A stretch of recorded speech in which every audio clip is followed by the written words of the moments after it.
The rain hit Brooklyn without warning on a late Thursday afternoon. Inside a small coffee shop on Atlantic Avenue, Lucas Reed was wiping down tables near closing time when a woman in a plain, dark dress approached the counter. She had been sitting alone by the window for over an hour, reading documents, saying nothing. Now she stood in front of him, glancing at the rain hammering the glass, and said quietly, "Can you walk me home?" Lucas stared at her. He was a single man, barely making rent. He didn't know she was worth millions. Lucas Reed had been working at the coffee shop on Atlantic Avenue for almost 2 years. It wasn't the kind of place that attracted crowds or made anyone rich.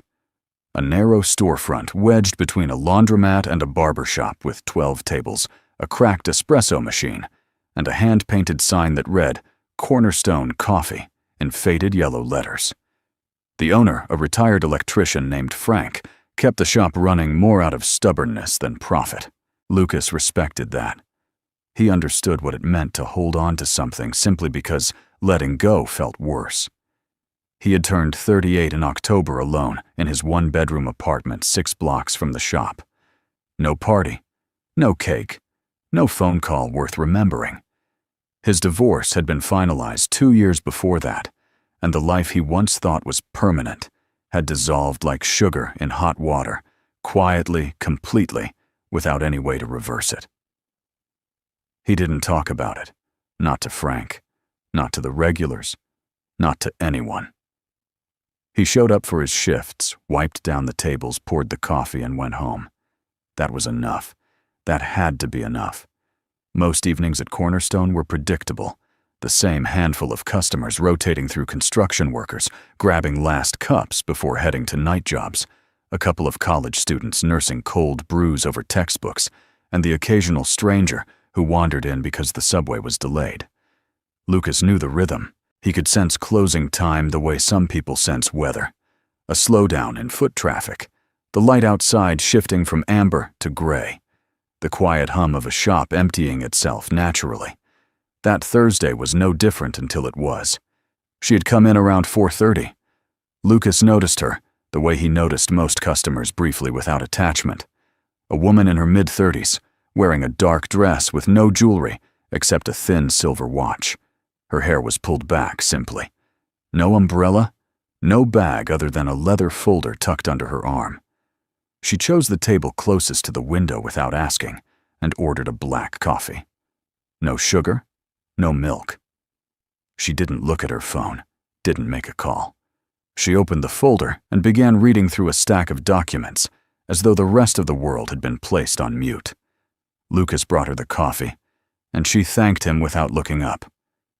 He didn't take it personally. Some people came to coffee shops to disappear. He went back to his routine, refilling the drip machine, stacking clean mugs, sweeping near the door. The afternoon passed in its usual silence. 2 customers left. One arrived and left again within 10 minutes. By 5:15, only the woman and 1 elderly regular remained. The regular paid his tab and stepped outside just before the sky cracked open. The rain came all at once, as if someone had turned a faucet above the borough. Heavy sheets of water hammered the sidewalk. Wind bent the small tree planted in the concrete out front, almost sideways. Thunder rolled somewhere over the East River deep and slow, and the streetlights flickered once before holding steady. Lucas walked to the front door and looked out.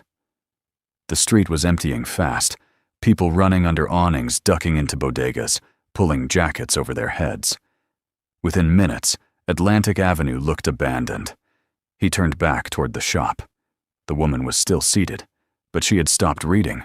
Her documents were closed inside the leather folder, and she was staring out the window, the way someone watches a fire, not with fear, but with a kind of resigned attention. Lucas could tell she hadn't planned for this. No umbrella, no jacket heavy enough for a storm like this. She was stuck the same way half of Brooklyn was stuck, except she was alone in a coffee shop with a man she had never spoken to beyond placing an order. He went behind the counter and started closing out the register. Frank had already gone home at 3, leaving Lucas to lock up. The shift was almost over. Another 20 minutes, and he could flip the sign, shut the lights, and walk home in the rain the way he always did Head down, hands in pockets, shoes soaking through by the second block. He had one umbrella, an old black one with a broken spoke on the left side, stuffed behind the counter, next to a box of napkins. It barely worked, but it was something. That was when she stood up.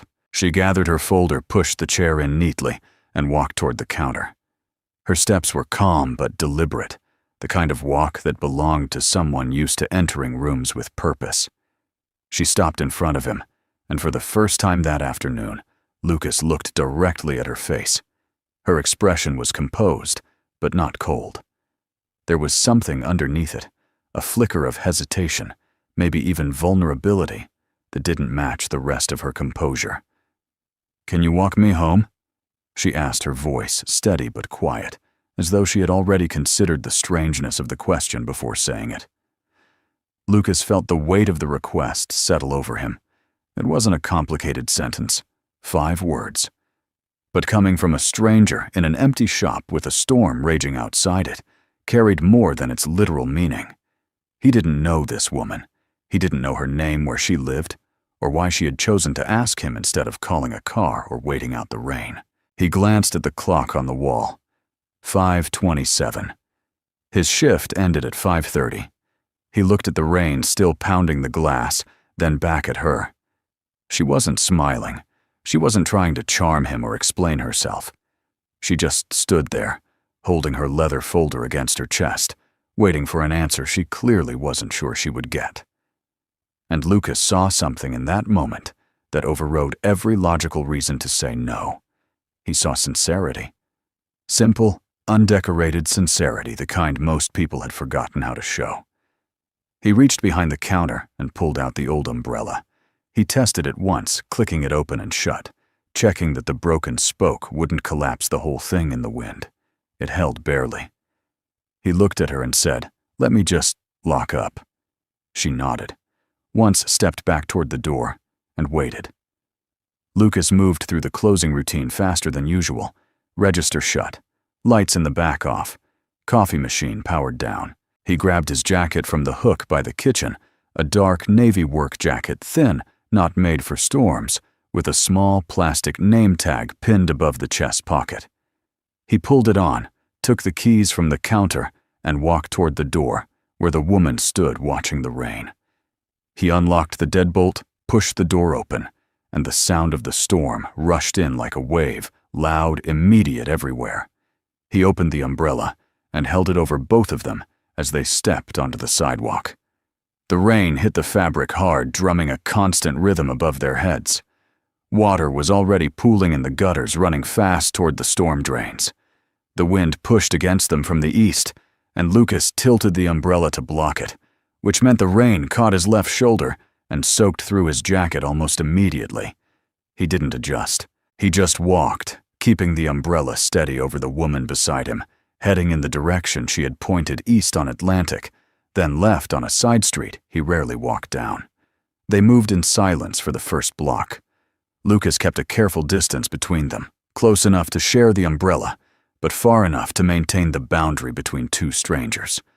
He was aware of everything, the sound of her shoes on the wet pavement, the faint scent of something clean and unfamiliar, the way she held the leather folder tight against herself to keep it dry. He was also aware of himself, his worn shoes already dark with water, his work jacket with the fraying cuffs, the fact that he smelled like coffee grounds and dish soap. He was a man walking a stranger home in the rain, and he had no idea what he was doing, only that he had said yes, and now he had to follow through. The woman was the first to speak. They had made it half a block in silence, the umbrella barely wide enough to cover them both, when she turned her head slightly toward him and said, "How long have you worked there?" Her voice was calm, conversational, as though they were sitting across from each other at a table instead of pushing through a storm on a Brooklyn sidewalk. Lucas kept his eyes forward, adjusting the umbrella against a gust of wind that tried to flip it inside out. "Almost 2 years," he said. He didn't elaborate. He never did. She asked if he liked it. He thought about the question longer than most people would have expected. The rain was hammering the umbrella so hard that every word had to be spoken clearly, almost deliberately to be heard. "It's honest work," he finally said. "The owner's a good man. He doesn't ask too much, and he pays on time. That's more than a lot of places." It was the kind of answer that closed a door, without slamming it, polite, complete, and designed to prevent follow-up questions. But the woman didn't take the hint. She asked if he had always lived in Brooklyn, and Lucas said yes, most of his life, except for a few years in his 20s, when he had tried living upstate, and realized he didn't belong anywhere that quiet. The umbrella's broken spoke made it tilt to the left, no matter how Lucas held it, which meant the rain kept catching her right shoulder in small, steady bursts. She didn't complain. She shifted the leather folder to her other arm and moved half a step closer to him, closing the gap he had been carefully maintaining. Lucas felt the change immediately, the nearness of another person, the warmth of it, the uncomfortable intimacy of sharing a small space with a stranger. He kept walking, eyes on the sidewalk, watching for puddles he could steer them around. His shoes were already soaked through the thin soles, offering nothing against the water pooling on the concrete. He was aware of how he must look beside her, a man in a faded navy jacket that smelled like a kitchen, with hands still rough from scrubbing counters. She didn't seem to notice any of it, or if she did, she chose not to care.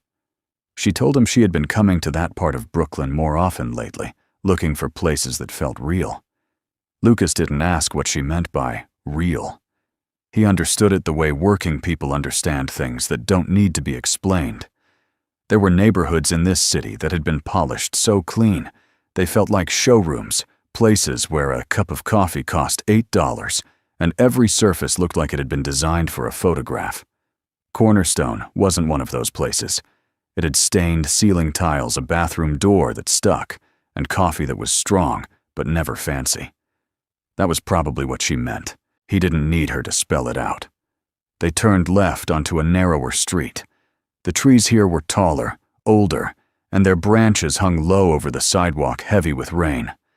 The water came through in thick drops, even under the umbrella, and Lucas had to angle his body to block the worst of it. His jacket was completely soaked on the left side now, the fabric clinging cold against his arm. He didn't mention it.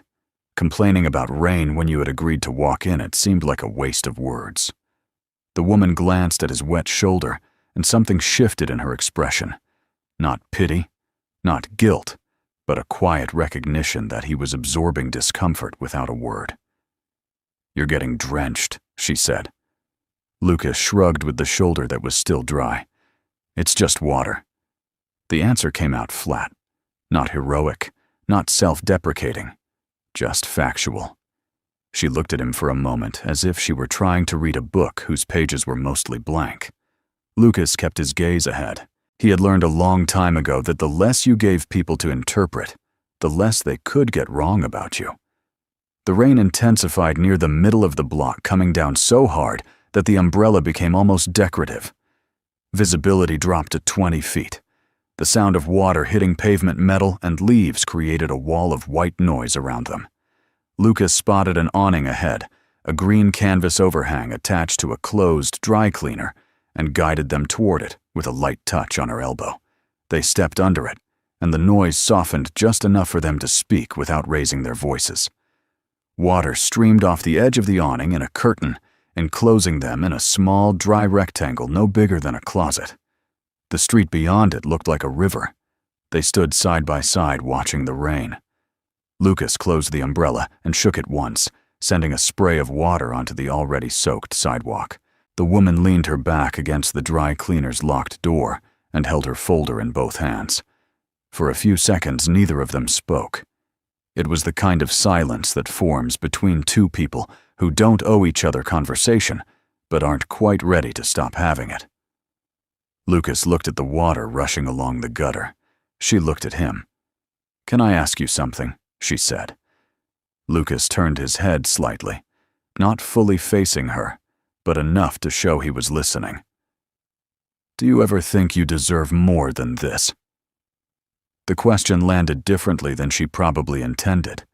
Lucas had heard versions of it before, from his ex-wife, from old friends who drifted away from the voice in his own head during the worst nights. It was the kind of question that assumed dissatisfaction, as though the life he was living was a waiting room for something better. He looked out at the rain and let the question sit for a moment. "I think I deserve peace," he said. His voice was low, not dramatic, not rehearsed. Just the sound of a man saying something he had thought about many times and finally believed. "Stability. A day that doesn't go wrong. That's enough for me." He said it the way someone describes the weather, without trying to convince anyone, without expecting applause. It was simply what was true. The woman didn't respond right away. She stood still, her fingers pressing into the leather of her folder, her eyes fixed on the side of his face. In her world, whatever world that was, something about his answer had hit a nerve. Lucas could see it in the way her posture changed, the slight drop of her shoulders, the way she turned to look at the rain, as though she needed a moment to rearrange something inside herself. He didn't ask why. It wasn't his business, and she hadn't offered it. The rain eased slightly, not enough to stop, but enough to move. Lucas opened the umbrella again, tested the broken, spoke with his thumb, and stepped out from under the awning. The woman followed without being asked. They walked the remaining 2 blocks in a different kind of silence. Not the awkward silence of strangers, and not the comfortable silence of old friends. Something in between, a silence that carried weight, but no pressure. The street changed as they walked. The buildings grew taller. The storefronts gave way to glass lobbies and polished stone facades. The sidewalk became cleaner, wider, lined with trimmed hedges and small security cameras mounted above brass-handled doors. Lucas noticed the shift the way a man notices when he crosses into a neighborhood where his jacket and his shoes mark him as a visitor. He said nothing, but his grip on the umbrella handle tightened slightly, and the easy rhythm of his steps became just a fraction more deliberate, as if he were now conscious of each one. They stopped in front of a building that looked nothing like the block where Cornerstone sat. It was a tall residential tower with a curved glass entrance, a marble-floored lobby visible through the doors, and a doorman standing inside, wearing a suit that probably cost more than Lucas made in a week. The awning above the entrance was clean dark green, with gold lettering that spelled out a name Lucas didn't recognize, the kind of name that belonged to buildings, where apartments started in the high 6 figures and went up from there. Lucas looked at the building, then at the woman. Something rearranged itself in his understanding. The plain dark dress, the silver watch, the leather folder, the black coffee with nothing in it. He had read her as someone simple, not poor, but ordinary. The kind of woman who lived in a walk-up somewhere and took the subway. But this building wasn't for ordinary people. This building was for the kind of people who never had to check their bank accounts before buying groceries. He felt a cold knot form in his chest, separate from the rain, and he took a small step back without thinking about it. He was about to say something goodnight maybe, or just a nod and a turn, when a black sedan pulled up to the curb. It was the kind of car that didn't make noise, that glided to a stop, as though the road had been built specifically for it. The rear door opened, and a driver in a dark coat stepped out holding an umbrella that was new and intact, and 3 times the size of the one in Lucas's hand. The driver walked around to the passenger side and opened the door with a practiced motion, then looked toward the woman and said clearly and respectfully, "Ms. Hayes, we've been waiting. Your 7 o'clock was moved to 7:30. Lucas felt the words hit him like cold water on top of the rain already soaking through his clothes. Ms. Hayes, a driver, a 7 o'clock meeting rescheduled as a courtesy. He looked at her and saw her face change, not dramatically, but enough. A flicker of something that might have been embarrassment or frustration, or the particular discomfort of being identified when you had been trying to remain invisible. She looked at the driver, then back at Lucas, and opened her mouth to speak. But Lucas was already stepping back. He lowered the umbrella slightly, letting the rain hit him full on as though he no longer deserved the small shelter he had been carrying. The conversation on the sidewalk, the question under the awning, the quiet walk through the rain, all of it reshuffled in his mind like cards being redealt. She wasn't a woman who needed help getting home. She was someone with a private car and a schedule and a life that existed in a different currency than his. He felt foolish. Not angry. Not betrayed. Just misplaced, like a book returned to the wrong shelf. He looked at her one more time. The rain was running down his face and into the collar of his jacket. She was standing between him and the open car door, her expression caught somewhere between composure and something more raw. Lucas gave a short nod, the kind you give to someone you'll never see again, and turned away. He started walking back in the direction they had come from alone, the broken umbrella tilted against the wind, his shoes filling with water at every step. Behind him, the sedan idled at the curb, its headlights cutting 2 pale lines through the rain. He had made it maybe 30 steps when he heard her behind him. Not the click of heels, the rain was too heavy for that, but the quick, uneven sound of someone moving fast on a wet sidewalk, not running exactly, but close. Lucas didn't turn around. He kept walking the broken umbrella, catching the wind at a bad angle, his left hand gripping the handle hard enough to feel the metal pressing into his palm. He told himself it didn't matter. He told himself to keep going, to walk back to his apartment, to hang the wet jacket on the door, and forget the whole evening the way he had forgotten 100 other things that didn't belong in his life. Lucas. Her voice cut through the rain, sharp and clear, using his name for the first time. He hadn't told her his name. She must have read it off the tag pinned to his jacket, the small rectangle of plastic he had stopped noticing months ago. Hearing it now in her voice in the middle of a storm on a street where he didn't belong made him stop. Not because he wanted to, because the sound of his own name spoken with that much urgency by someone who had no reason to care caught something inside him that he couldn't override with logic. He stood still, rain hitting the top of the umbrella in a constant drum roll. He didn't turn around yet. He heard her steps getting closer. Slower now. And then she was beside him. Slightly out of breath, the leather folder held low at her side. Water was streaming down her face. Her dark dress was soaked through at the shoulders, and her silver watch caught the glow of a streetlight as she raised one hand to push wet hair away from her eyes. She looked nothing like the composed woman who had sat by the window at Cornerstone, reading documents in silence. She looked like someone who had made a decision that cost her something. "I didn't ask you because I needed help getting home," she said. Her voice was steady, but there was a roughness at the edges that hadn't been there before, as if the words were being pulled from somewhere deeper than casual conversation. "I have a car. I have a driver. I have an apartment with a doorman who would have walked out with an umbrella if I'd called. I know how this looks. I know what you're thinking right now." Lucas turned to face her. The rain was falling between them in silver lines under the streetlight. He didn't speak. He let her continue because he could see that she needed to, and because he had learned that sometimes the most respectful thing you could do for another person was to simply stay still and listen.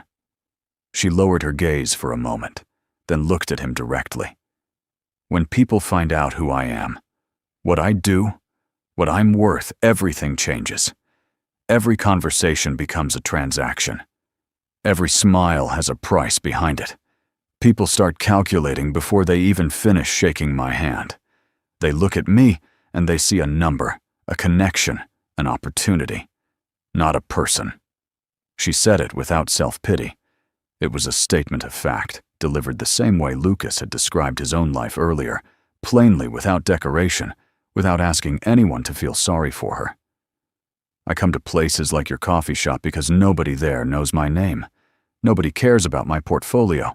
I can sit by a window and drink bad coffee and just exist." Lucas almost smiled at that. The coffee at Cornerstone wasn't great. He knew it. Frank knew it. Every regular knew it. But hearing someone like her call it bad out loud carried a particular honesty that he respected. He didn't interrupt. She took a breath and continued, the rain still falling around them, as though the city had decided to give them this moment, whether they wanted it or not. Tonight you walked me 6 blocks in a storm with a broken umbrella and a jacket that isn't waterproof, and you never once asked me what I do for a living. You never asked where I went to school, or what company I run, or how much my apartment costs. You didn't try to impress me. You didn't try to sell me anything. You just walked next to me and held an umbrella over my head and talked to me like I was just a woman who needed to get home. Her voice cracked slightly on the last word, not dramatically. Not enough to call it crying, but enough for Lucas to hear the fracture in it. Do you have any idea how long it's been since someone treated me that way? Lucas stood in the rain and let the question settle. He realized that she was right. He hadn't asked her a single personal question during the entire walk. Not her job, not her address, not her last name. It hadn't occurred to him. Not because he was incurious, but because it hadn't seemed relevant. She was a woman who needed to get home in a storm, and he had an umbrella. That was the entire equation. He hadn't needed to know anything else.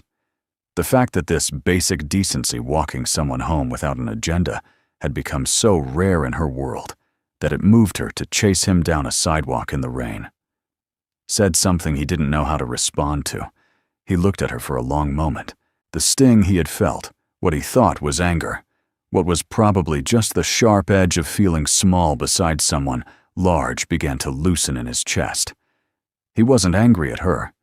He had been angry at the gap between them, at the reminder that the world sorted people into categories based on things they couldn't control.